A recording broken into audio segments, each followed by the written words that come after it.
अस्सलाम वालेकुम नाज़रीन व हज़रात, मैं हूं आपके साथ आपका मेज़बान रहीम अहमद ख़ान। इस्तकबाल करता हूं आपका तस्नीम टीवी की ख़ास पेशकश मुशायरे में।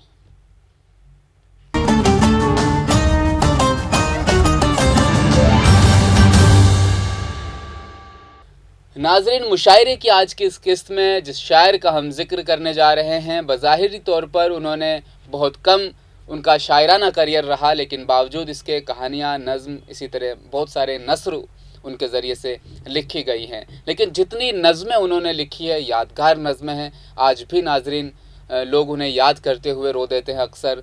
तो मैं अब ज़्यादा वक्त नहीं लेते हुए ज़िक्र करना चाहूँगा। मैं बात करना चाहता हूँ आज की इस मुशायरे की किस्त में मंटो साहब का, सादत हुसैन मंटो जिनका पूरा नाम है।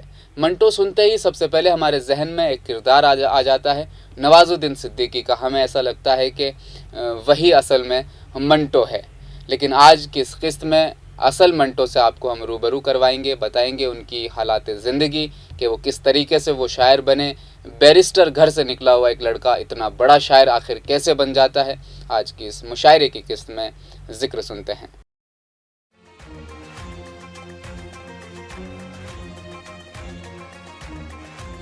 सादत हुसैन मंटो साहब 11 मई 1912 को समराला, पंजाब में पैदा हुए। आपने तकसीम हिंद पाकिस्तान को अपनी आंखों से देखा था, तो इस दर्द को अपनी कहानियों में ले आए।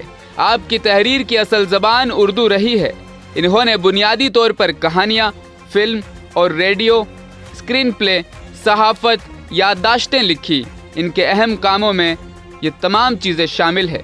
कहानियों के मजमुओं की अगर बात करें तो आतिश परे, मंटो के अफसाने, धुआं, अफसाने और ड्रामा, लज्जते संग, सीमा मार्गे बादशाह का खात्मा, खाली बोतलें, लाउड स्पीकर, ठंडा गोश्त, सड़क किनारे, यजीद, पर्दे के पीछे, बग़ैर इजाज़त के, ये तमाम इनकी ऐसी कहानियाँ हैं जो आज भी पढ़ते वक्त ज़िंदा कहानियाँ लगती है।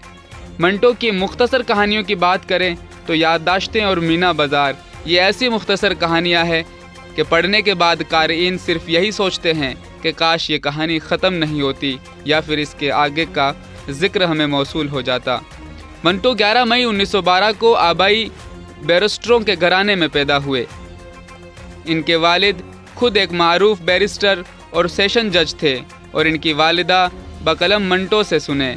उनकी वालिदा, खुदा उन पर रहम फरमाए, बहुत सख्त थी और उनके वालिद बहुत नरम दिल थे। आप अंदाज़ा लगा सकते हैं कि ये दाना गंदम और 2 प्लेटों में पसीने के बाद किसी शक्ल में निकला होगा। मंटो बचपन से ही बहुत ज़हीन था, लेकिन वो कम शरारती नहीं था, जिसकी वजह से उन्हें 2 बार फेल होने के बाद दाखिले का इम्तिहान पास होना पड़ा। इसकी एक वजह उर्दू में उनकी कमज़ोरी भी थी।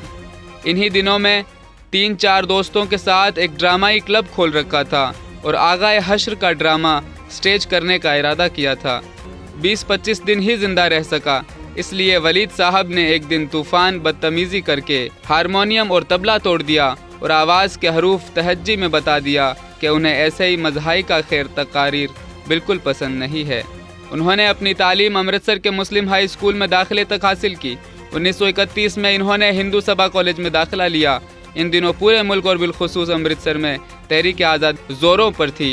जलियांवाला बाग कत्लेआम 1919 में उस वक्त हुआ जब मंटो 7 साल के थे।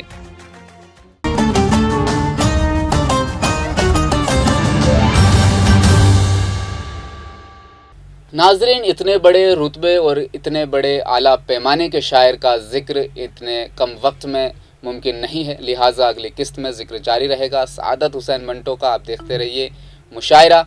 अपना ख्याल रखिएगा। अल्लाह हाफ़िज़।